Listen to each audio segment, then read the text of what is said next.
As he reveals his face, Odisu assures those standing before them that this will be the last thing they see. Kiboru and Lei fear for that threat. The assistant shows more fear while Supreme Kai tries to maintain a dignified confrontation, showing her repulsion to the invader of her universe. Goku, understanding well the gravity of the situation and the danger that this enemy represents, asks the others to leave this enemy with him. Kiboru tells Goku that he doesn't support his decision to fight. After all, as the assistant said in the last chapter, he has no chance of winning. But if that's his decision as God of Destruction, he can't stop it. Then he turns to his student and boss, beckoning her to leave with him. But Lei refuses. No way! She's the goddess of this universe too. What kind of goddess would she be if she left all the hard work to Mr. Goku's hands? Odisu seems to be very interested in these words of the goddess of creation, as if it was something he already wanted to know. Goku notices this and wonders worriedly if Odisu knows what's between him and Lei. Very alarmed and worried, Goku yells at the other two to flee immediately. He knows about the link between the Kaioshin and the Hakaishins. This revelation obviously alarms the other two, but it's too late. Odisu, with his eye emanating flames, fixes his gaze on one of them, saying who will be first. The flame's gaze was focused on Kiboru, who receives that threat with great fear. Goku yells for the Kaioshin's assistant, telling him to be careful, but there's nothing Kiboru can do about it. And just with the Celestial Mage's gaze, his body starts to burn as a great pain begins. Lei screams for her assistant, desperate. Kiboru's pain intensifies as smoke begins to rise from his skin and the blood vessels in his eyes become even more dilated. Lei reaches out to him and Kiboru does the same, as if in a desperate attempt for help. Their hands get closer, but when they touch, Kiboru's hand starts to fade into ash. Lei screams even more desperately, asking please, so that it doesn't happen. While continuing to extend her hand to her assistant, trying to reach him, her hand approaches the face of the man who screams desperately in pain. But as she brings her hand closer, Kiboru's face also starts to crumble, until in the next second there's nothing left for Lei to touch. The Kaioshin falls to her knees, looking at her own hands, which are smeared with the ashes of a subordinate and mentor. Lei closes her eyes, shedding her divine tears. Goku asks Odisu why he did that. Kiboru was harmless to him. But for the Celestial Mage, this is a foolish question. He was an enemy, and enemies must be slaughtered. Completely overcome by her fury and suffering, Lei recklessly advances towards the mage, swearing that she will finish him off. Goku yells for his counterpart, asking her not to do this. Lei completely ignores him as she approaches Odisu at full speed as he remains still, apparently not sensing any threat coming from her. The leader of the Celestial Mages gives Universe 6's Kaioshin just one look. The next moment, Lei is already on her knees. She feels great pain, stating in thoughts that she feels as if her body is being completely destroyed. Lei screams as her pain intensifies, and then blood begins to leak from her body, spewing from the goddess's eyes, ears, nose, and mouth. As this happens, Lei immediately realizes that she won't be able to bear it, so the worst will happen. But her counterpart comes to the rescue, approaching her flying quickly. Goku grabs Lei as he lifts her off the ground and starts carrying her, heading towards the top of the cave. Goku points his hand towards the ceiling and shouts, Hakai! The explosion can be seen outside the volcano, and it is through this location that the God of Destruction and the Goddess of Creation escape, leaving a crater in the immense rock structure in the process. In a field nearby, they run. While leaving Lei on the ground, Goku asks her to please let him take care of this enemy. If she stays, she can be killed, and if she's killed, so is he. If that happens, that bastard can't be defeated. Now that they are out of the volcano, her senses have returned to normal, so she can teleport back to her planet or some other location far away. Lei looks at Goku for a moment, a look that indicates perhaps sadness or frustration or both. She closes her eyes as she remembers what happened to Kiboru. It was her fault, but touching her shoulder in a consoling gesture, Goku promises to make him pay for what he did to Kiboru, but he needs to do it alone. Turning his back on her as a sign of the end of that conversation, he asks her to leave at once, before the enemy tries anything else. Convinced by Goku's words, while drying the blood that drips from her face, Lei agrees, assuring that she will no longer get in Goku's way. She promises that she will keep an eye on the fight from afar and will help in case Goku needs it. And finally, she asks him to make this bastard pay for what he did to Kiboru. The protagonist promises again that he will. Lei leaves there using the Kai. In the next moment, from the top of the great volcano, a powerful lightning bolt comes out. In the next second, the lightning is revealed to be Odisu, who lands in front of Goku surrounded by electricity. The Celestial Mage stares at Goku with his eyes emanating such an element. After returning his eyes to normal, Odisu notes that they are finally alone, apparently enjoying it. Curious, Goku asks Odisu to answer one thing. He knows the connection between the life of a god of destruction and a supreme Kai, doesn't he? When he found out that the goddess of the universe is Miss Lei, why didn't he kill her instead of Kiboru? If he had done that, he wouldn't have had to go to the trouble of standing up to him. Odisu repudiates that idea. Does Goku really think he would resort to such a shameful tactic? His pride as a god would not allow him to resort to such a cowardly tactic. Furthermore, the reason he didn't kill Lei is the same reason he didn't leave that place the moment he found Hiru's cocoon. He wants to fight Goku. Goku doesn't understand. Why does Odisu want to fight him so badly? But as far as Odisu is concerned, Goku will still not understand. He doesn't need to answer all the questions. He came to fight, not to talk. Goku agrees with this idea. Besides, he wants to make him pay for everything that the mage has done.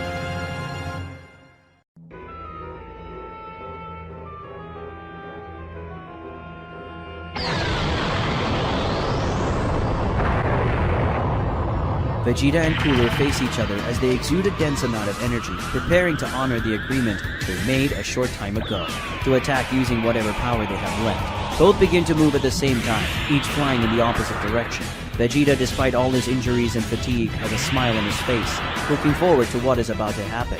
They fly to the ends of the central planet until they finally decide to stop. Vegeta stops his flight and spreads his arms, a stance we all know all very well. Cooler, getting there, he wanted to go, also stopped his locomotion and points his index and middle fingers up, creating a small sphere of energy that in the next second becomes a globe of power much larger than him. Vegeta begins to emanate his power in an aura of energy so powerful that it sends large electrical waves around him. Closing his arms, he accumulates his energy in the palm of his hand, even hitting the ground with the remnants of his exuberant power.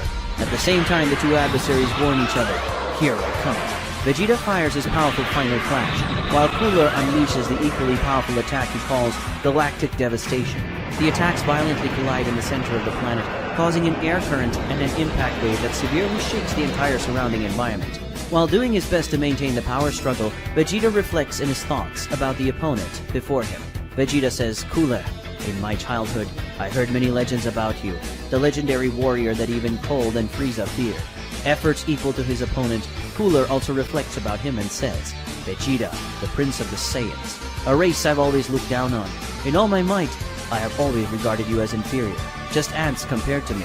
Vegeta's final flash starts pushing back Cooler's galactic devastation a bit. This is because he has further increased his effort, and as he does so, he continues his reflection. "I've trained very hard all my life. I've always pushed my limits and reached levels of power I could never have even dreamed of. Still, you can match me." Cooler also increases his effort, this time managing to push the enemy's attack, while thinking, "The Saiyan's power was completely despicable compared to my family's. Still, even though I have surpassed my power thousands of times in recent times, you still managed to reach a level that is making me have such a hard time." The two energy attacks are again in complete balance. Vegeta continues his reflections. "I always wondered if those legends about how terrifying you were really true, but today I realized that it was all true, or maybe even less than you deserve." Cooler also continues, "When Frieza told me about the power of the Saiyans, I didn't believe it. I thought I was exaggerating, but now I see that it's all true. No, it's much bigger than he said." With an inevitable admiration of his opponent, Vegeta finishes his thought. "As much as I hate you, and so does everyone in your family, I have to admit, you're amazing." Also unable to not stop admiring his opponent, Cooler finishes his thoughts. "I'll never say that out loud, but I have to admit, your great pride is worthy of recognition, Saiyan." Both increase the power of the attacks. The final moment has arrived. Vegeta calls his opponent to an end, suggesting they get this over with. Cooler agrees. While using all the power they have left, they both scream, giving everything they have.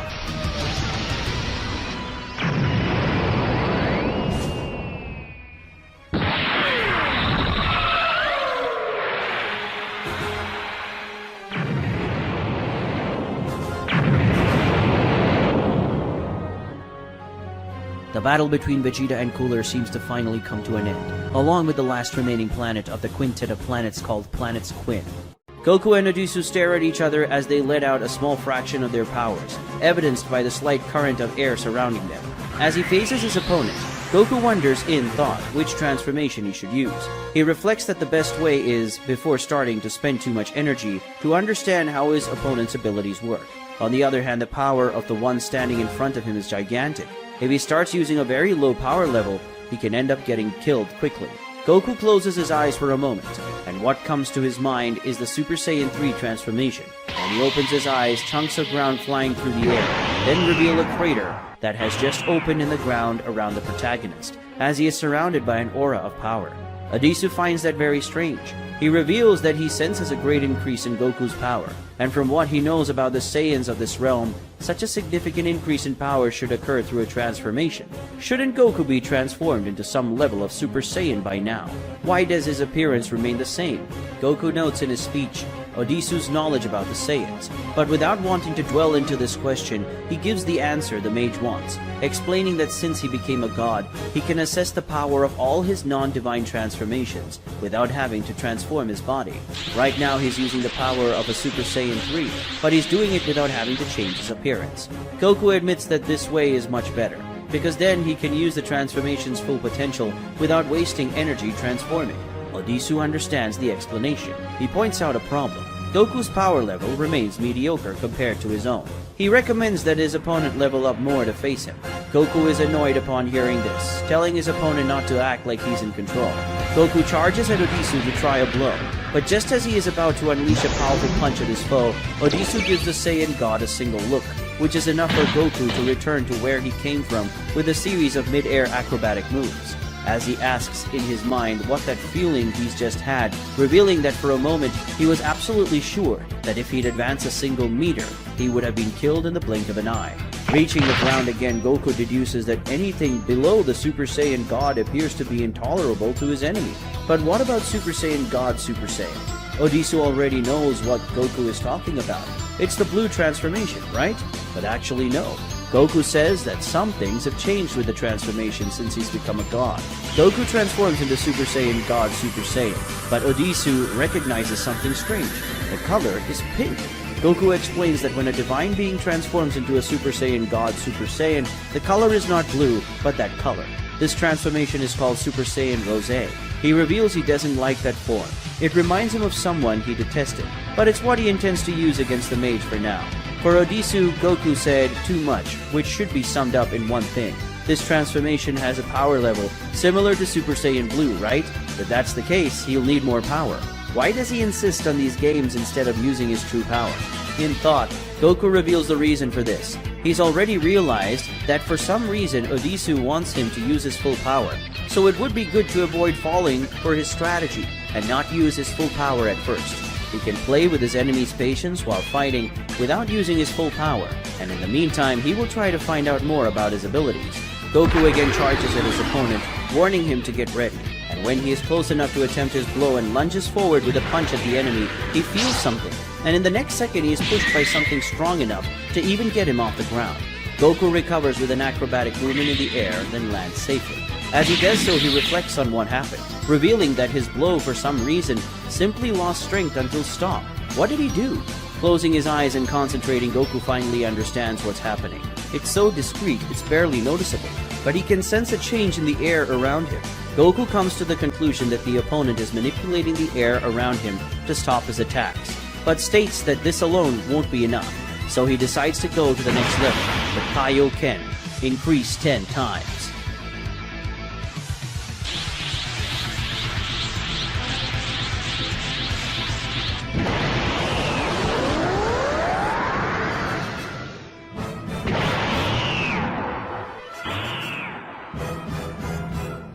After multiplying the power of Super Saiyan Rose by 10 times, Goku advances with full power towards his enemy, preparing another punch. But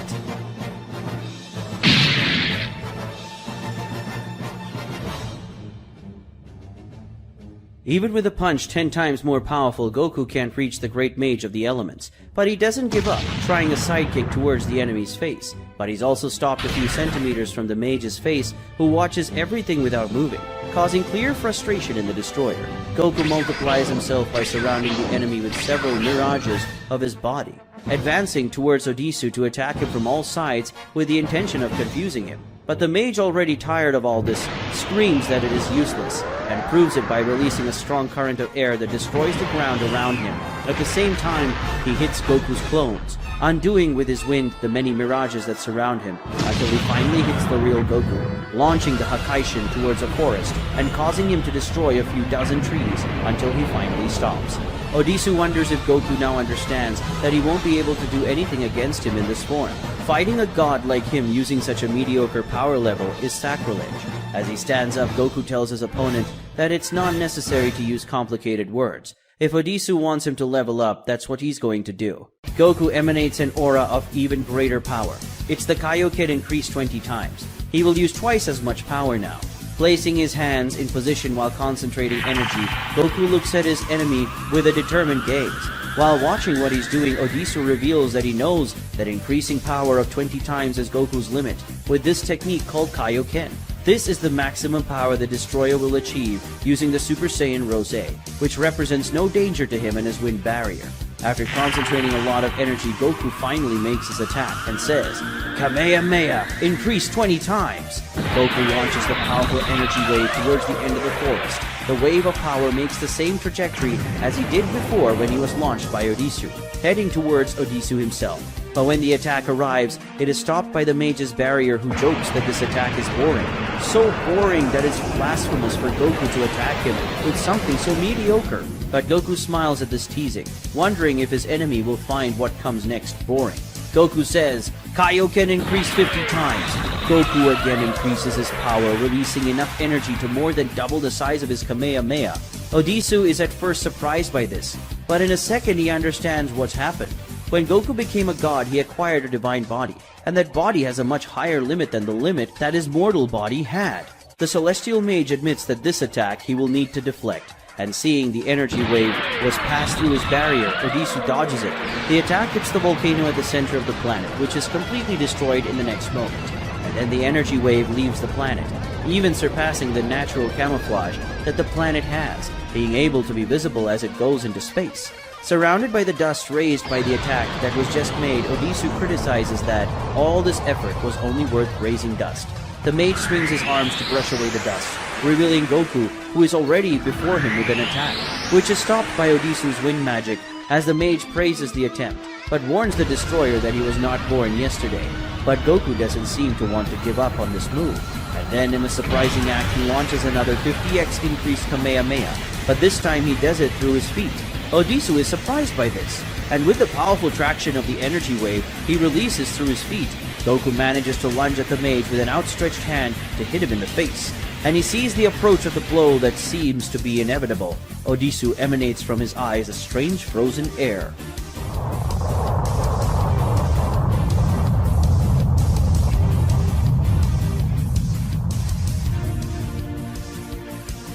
With just a single look, Odisu brings the Ice Age to the entire planet Chameleon in a second, avoiding by a few centimeters the blow of Goku, who is frozen in front of him in the exact position he was advancing before. Odisu addresses the frozen opponent, ordering him to leave at once. This was not enough to kill him. The block of ice is cracked, and the next moment it explodes as a huge amount of energy is released. As Odisu finishes walking away, Goku reveals a tired posture, only to a second later fall to his knees as he returns to base form, reflecting on this guy's surreal power. Goku didn't want to use his full power until he discovered the enemy's abilities, but if he continues like this, he will die even with his simplest techniques. Odisu admits that Goku has a very interesting way of fighting, which proves that he has lived a life of many combats, but that won't be enough to defeat him. If Goku wants to have a chance, he needs to stop fighting like a mortal and fight like a true god of destruction. Clenching his fists tightly as he unleashes the power of destruction that damages the frozen ground around him, Goku says, "Fight like a god, huh? Very well. Since you insist so much, from now on,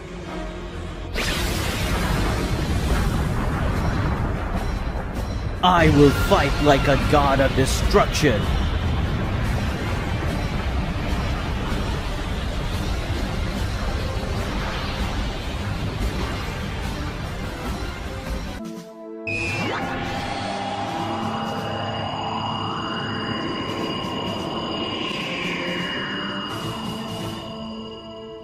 Amidst the rubble of what was once the Quintet of planets called Planets Quin, Vegeta floats unconscious. Suddenly the Saiyan wakes up, and he does so immediately, complaining of the intense pain he feels.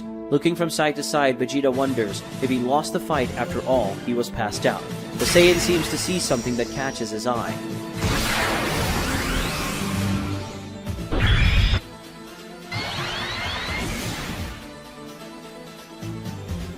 Seeing his opponent torn apart and floating unconscious, presumably dead, Vegeta smiles at the confirmation of his victory. He's starting to remember now. In the final moment of the contest, he got an advantage, and most of the impact of the explosion went to Cooler. He won in the end. But that doesn't mean the situation is good for him.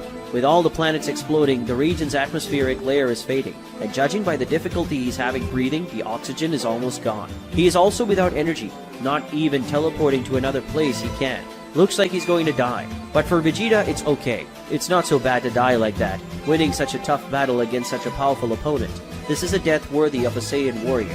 Conformed to his end, Vegeta lets his body float peacefully in space. But only one doubt remains in the mind of the Prince of Saiyans. Will he, at least in the end, manage to overcome Kakarot?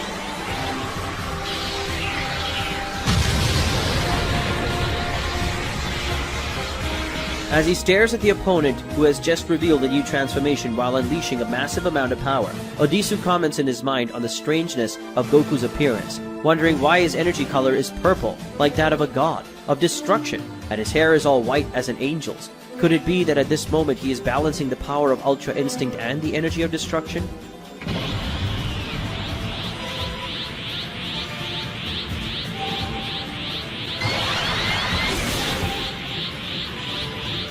Universe 6's Planet of Destruction a few days ago. Vados praises Goku, saying he did very well, and from the surrounding scenery, she's talking about some intense training that just took place. She admits that she didn't expect him to reach this level so quickly, but from the physical state of the protagonist, we can see that it was not easy for him to achieve such results. Vados continues. She emphasizes Goku's feat, saying that combining the power of Ultra Instinct and the energy of destruction is something even the veteran gods of this generation can't do. But obviously there's still a lot to improve. As if she hadn't contained his power, Goku could have done great damage to the universe. But the truth is, Goku doesn't even understand what he just did now. It all happened so fast. He felt an extraordinary power coursing through his body, but at the same time he felt as if nothing mattered. He felt as calm as he normally does when using Ultra Instinct, but he also felt a strange desire for destruction, as if he didn't mind destroying things. Very confused, Goku asks his master how it could be possible to use the power of destruction and Ultra Instinct at the same time. These two types of power should be opposites, right? Since the power of Ultra Instinct demands tranquility, while the power of destruction demands destructive desires. Vados explains to her disciple, Mr. Goku, I've explained this to you a few times. Although the first steps to learning Hakai and mastering the energy of destruction involve feeling negative feelings, this is not the true essence of it. Essence of a god of destruction. Goku has heard about it a few times, but asks her what that essence is. Vados says that the essence of a god of destruction is balance. Goku reminds that she talked about it a few times too, but asks her to explain further, and this is what she does. The work of a god of destruction is, above all, about balance, about understanding the natural cycle of the universe, and the role of destruction in that cycle. When a god of destruction destroys something that is doing harm to his universe, he shouldn't hate what he destroys, but he shouldn't feel sorry for it either. He should only think about the destruction neutrally, about how it is necessary for the universe. Personal feelings must be completely removed from it. Pay close attention to what I've just said, and see if it's not a very similar concept to the mental neutrality that Ultra Instinct demands. Reflecting on her words, Goku agrees. In fact, they seem to be two different ways to reach the same end. Neutrality. Exactly, says Vados. She swings her staff, then lifting the sacred object as a magical light is ignited in the orb above. And then she continues to explain while bringing up a hologram to better illustrate what she is talking about.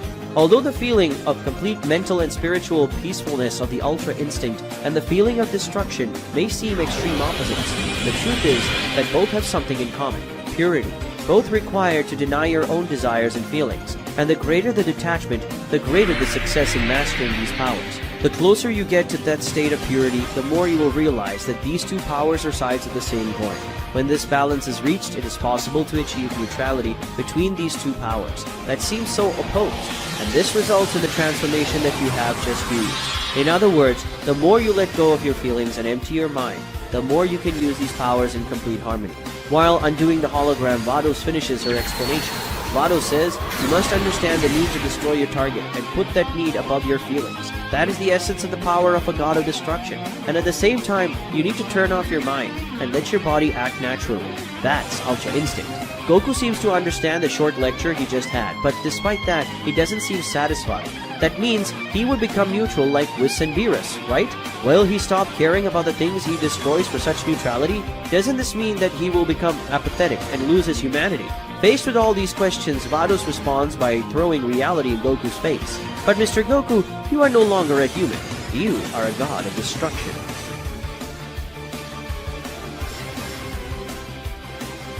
The god of destruction, Son Goku exudes his great power as he makes his battle cry, destroying the surrounding ground watched by his enemy.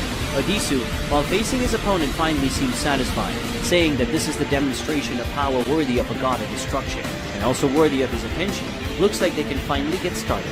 Seemingly unwilling to talk, Goku charges at his foe while ordering him to prepare to face Son Goku, the Universe 6's god of destruction. Odisu glares at the oncoming opponent while observing his great speed, and when their bodies collide, he also notes the great strength of the destroyer. Such strength that is evidenced when the impact pressure of their collision destroys much of the surrounding frozen ground. After the first clash, both go up towards the sky as they meet and clash their blows many times until they go toward each other for a clash that is sure to be much more aggressive. But this encounter does not happen as Odisu, who was in front of Goku, disappears to escape the direct encounter with the destroyer and reappears above him to try a kick. But using the evasive abilities of Ultra Instinct, Goku passes over the mage with a somersault and finishes his move with a kick that, despite being blocked by Odisu, impresses the mage with great strength, which is proven by a large impact wave that forms around them and by the mage's forced push afterwards. Odisu heads towards a large glacier, while in his mind he reflects on his enemy's power. According to Odisu, Goku's strikes are calm and fluid, but at the same time possesses great power. This is a result of the Angel's technique, Ultra Instinct. But it's not just that.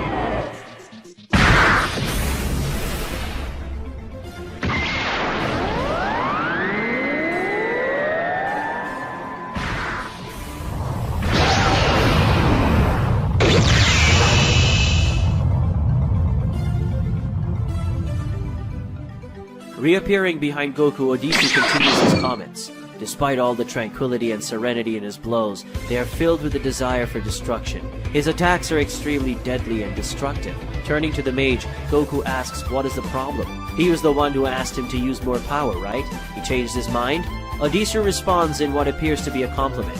Fighting with a mind so empty and balanced to the point of using the ability of angels with such precision, and at the same time being able to use the powers of the energy of destruction at such a reasonable level. It seems that you are really much more genius than which at first appears to be. You have my congratulations, Son Goku. With this short demonstration of your power, I could already see that you have great potential. But Goku thinks Odisu is too cocky with his words, asking the mage to stop acting like his superior.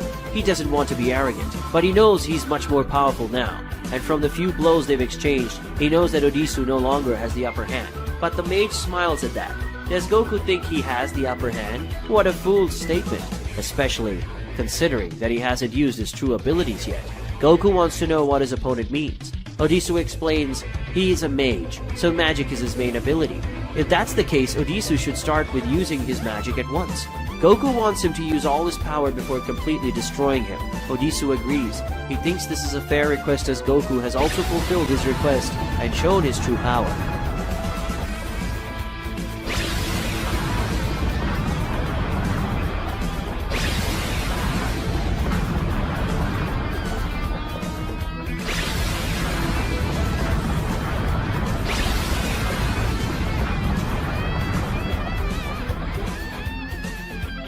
Contemplating his opponent's power, Goku takes him seriously. Odisu, surrounded by wind and with the apocalyptic weather behind him, tells Goku to get ready, because now he will show the magic of the great mage of the elements. After Goku shows Odisu his full power, the great mage of the elements will begin to use his magic in battle.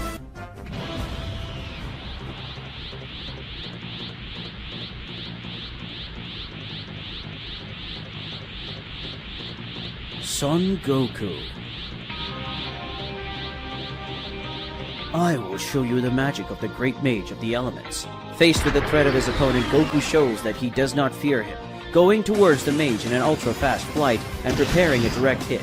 Goku makes his attack, but Odisu dodges at the same time as Goku's own arm appears to be deflected as well, surrounded by wind. Goku understands what happened. He used the wind to deflect his attack. After dealing with Goku's attack, it's Odisu's turn to make him move. Goku also dodges the mage's blow, but things are not so simple, and the destroyer is surrounded by a strong current of wind and blown away.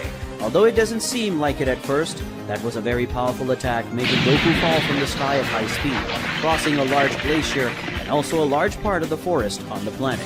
Goku stops his constant fall, using the ground itself as a boost, and then doing an acrobatic move in the air to only then land correctly. As he looks at the sense of destruction in front of him, which was forcibly provoked by his own body because of his opponent's attack, Goku complains. Fighting someone who uses air is a bit difficult. Odisu extends a hand towards him, and then suddenly the frozen ground beneath Goku cracks, only for the next second to reveal what appears to be the branch of a tree. Such a sudden revelation leaves Goku a little surprised. These branches go towards the destroyer, and attacks come at him from all sides.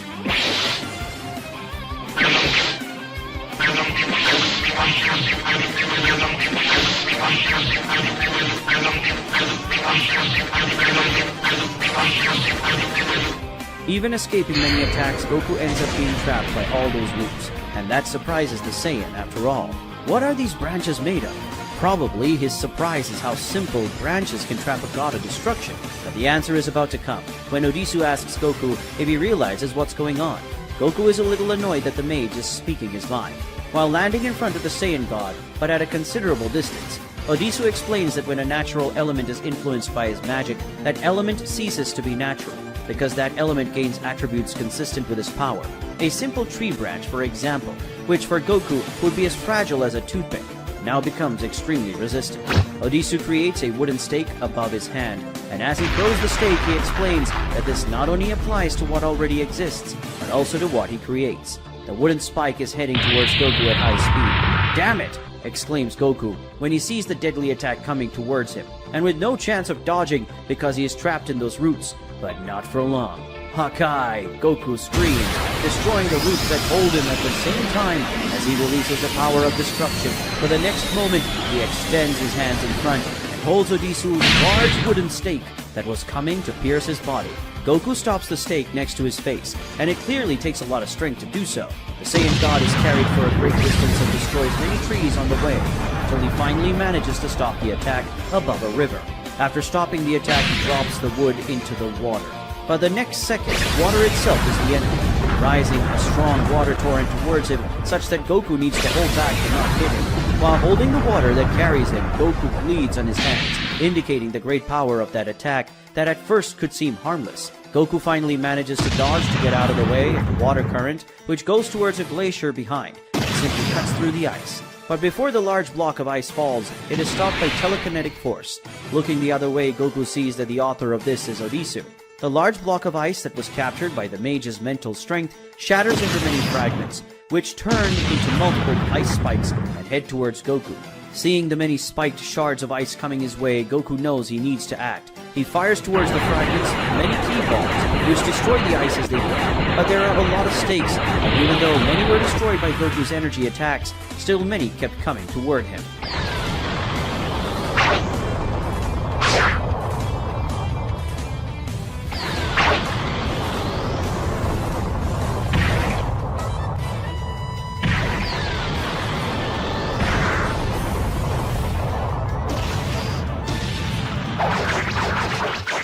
Watching his ice attacks being destroyed by Goku's blows, Odisu recognizes it as a feat worthy of a god of destruction. But what about this? He asks as he creates above his many metal spikes. Odisu launches the metallic spikes which travel through the air at great speed towards Goku. As he sees the attacks coming, Goku notes that those things won't be destroyed with ordinary attacks. As the attacks arrive, Goku dodges downward, letting the spikes go over him. But of course, it wouldn't be that simple, and the spikes change course to return to him. Goku flies down towards the ground while being chased by the metals. He lands on the ground for the next second. He slides to the side, letting the stake that comes from above violently pierce the ground instead of him. But that was just the first of many others.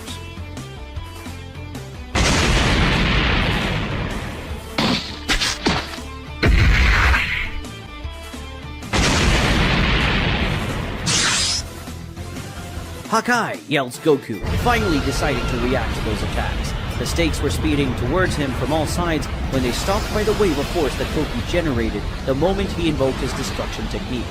And after being stopped, the metallic spikes were completely destroyed by turning into dust. After dealing with all of Odisu's attacks, Goku decides to go on the offensive, flying towards the enemy. Odisu points his finger at the sky, then at Goku. The boats that occupy the planet sky descend at full speed towards the Saint, who does not give up his advance, despite the electric beams that fall on him.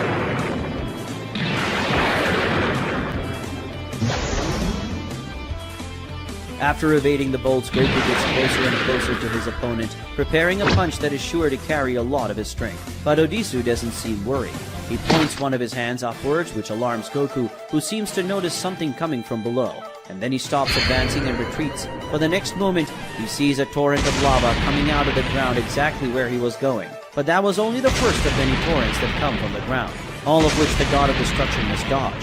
Odisu, manipulating the lava, crosses his arms, causing the various torrents to rush towards each other to unite. Then he extends his arms, causing all the united torrents to rush towards Goku. But he doesn't just do that. By raising his arms, he makes other streams of lava rise around Goku like walls.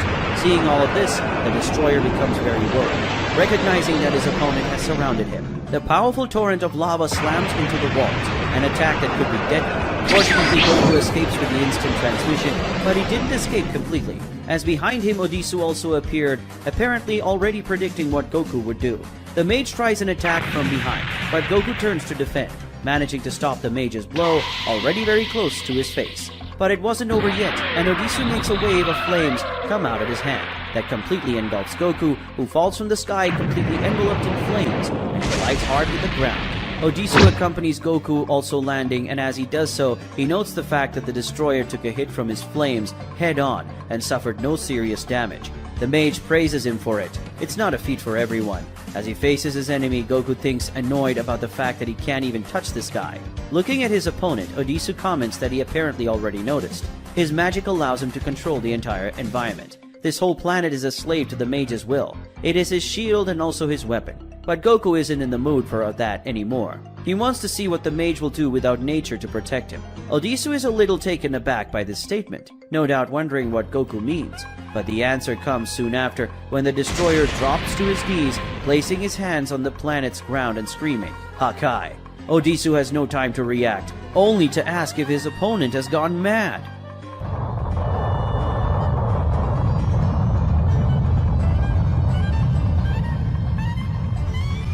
In the void of space, a globe of energy stands out. Who is inside that energy globe is Odisu, who, speaking to someone, says he was surprised by that sudden act and did not imagine that he would destroy the planet in that way. But if he imagined hurting Odisu with such an appealing attitude, he was a complete fool. Odisu was talking to Goku, who had just appeared with an instant transmission, while saying that he already knew that an attack like that wouldn't have any effect on Odisu. He just couldn't stand the cowardly way the enemy used the planet to avoid him anymore.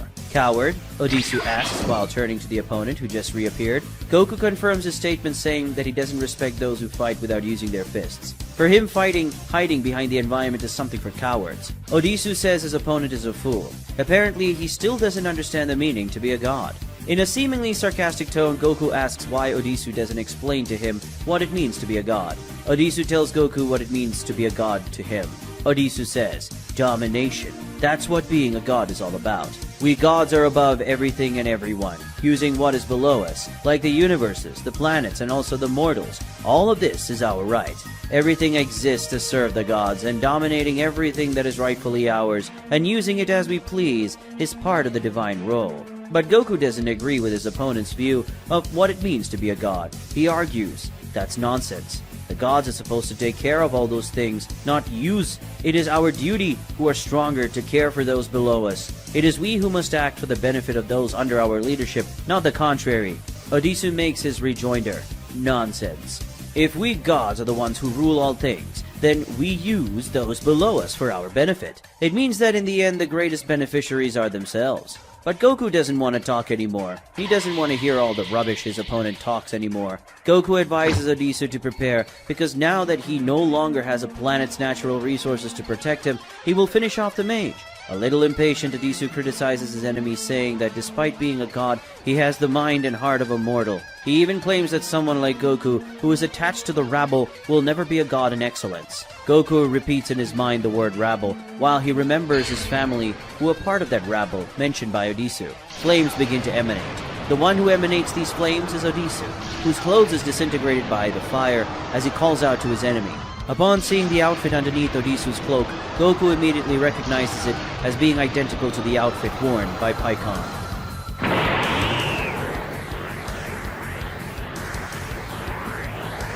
Goku flies towards Odisu while preparing a powerful punch, such a blow that the mage waits, even smiling a little before the blow arrives. The fists of the god of destruction and the celestial mage collide with great violence, scattering the mage's magical flames and the destroyer's destructive energy across the vacuum of space. While releasing a greater amount of energy, Goku wins the dispute of strength, making Odisu withdraw his hand and hitting the mage, who needs to defend himself so as not to have his chest hit by the blow. Goku's punch is strong enough to push the mage at high speed through space, only to chase after him in the next moment.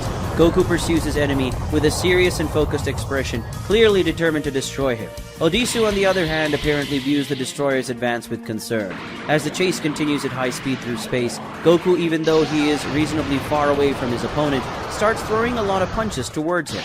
Even with Goku's distance, the power of his punches is enough for the impact waves of his blows to hit Odisu, who takes dozens of hits. In a moment, he decides to react and disappear in the form of lightning, reappearing behind Goku to try a punch against the destroyer with his fists coated in electricity. Goku blocks the attack, but is affected by the electrical current from the blow. Odisu tries a second punch, but this one Goku defends by grabbing the mage's hand and teasing him by asking if this is what he calls a punch. And while preparing his counterattack, the Saiyan God says he will show him what a real punch is. Goku attacks Odisu with a very strong punch, such a punch that he manages to defend with one of his arms, but Goku's strength is such that Odisu has his defense disarmed and is destabilized by the attack, again being carried away with the force of the blow of Goku. Odisu reaches such a high speed that he is surrounded by a ray of light. Odisu has a forced journey along a long path through space until he goes towards an inhospitable planet, and passes through this planet, destroying it with his own body, making only the debris of that great celestial body remain in space. After passing through this planet, destroying it, Odisu finally manages to stop and sees that Goku is already heading towards him, with an expression that suggests a great thirst for battle. Odisu crosses his arms, and then the debris from the destroyed planet controlled by him all goes towards Goku, closing around the Saiyan, forming a great globe of stones. But this is quickly resolved when Goku shouts Hakai, and in the next moment that entire large globe of debris is destroyed, leaving only a little dust that surrounds the one who destroyed it. Odisu appears from the middle of that dust, surprising Goku. He has his right arm surrounded by a strong rotating current of air while summoning a technique called Tornado Fist. Odisu points his hand towards Goku and then releases a powerful rotating stream of air, which becomes a large tornado that envelopes the god of destruction and makes him swing violently for many times until finally he is blown away by the wind, destroying some rocks in space until you get stuck in one of them. As he suffers the pain resulting from the last attack, Goku reflects on how difficult this enemy is to deal with. What does he need to win? With an angry look, Goku remembers Odisu's words criticizing him for clinging to mortals. He's still angry by that statement, wondering who that bastard thinks he is to talk about mortals that way. But come to think of it, isn't he also denying his origin as a mortal? He had said he would fight like a god of destruction, and here he is, fighting in a completely different way than what he's been taught his whole life. Goku remembers his last moment with his friend Krillin before leaving Earth. Krillin had told him not to forget his essence and origin as an Earthling. He also remembers the last words spoken to him by his master, telling him to show the gods the power of the Turtle School. After these memories, Goku decides that this isn't right. He's Son Goku, the god of destruction, but he's also Son Goku, the Saiyan who grew up on Earth. If he accepts what he is now, but without denying his origin, he's sure to win. From a distance, Odisu watches his enemy. He raises one of his arms as he creates an attack he calls Lightning Spear, and then he launches the attack, which travels at high speed through space. Seeing the attack coming with great concern, Goku puts his hand on his forehead.